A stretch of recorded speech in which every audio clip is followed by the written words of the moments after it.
Ready to ditch the plastic and unlock a faster, easier Shipt shopping experience? Let's dive into everything you need to know about mastering your Shipt virtual card. First things first, accessing your virtual card is a breeze once you've accepted an order.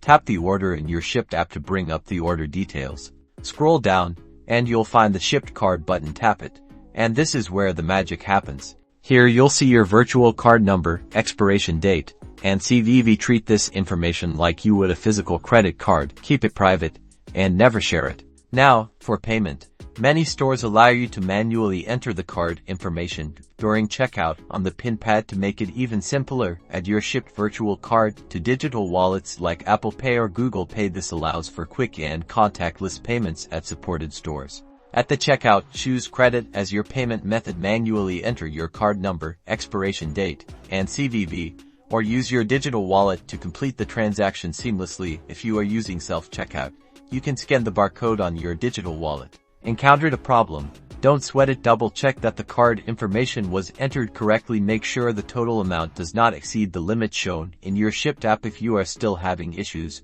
contact Shipt support directly through the app for immediate assistance. And that's it. With your Shipt virtual card, you're ready to conquer your shopping trips with confidence. Happy shopping, and remember to subscribe for more Shipt shopper tips and tricks.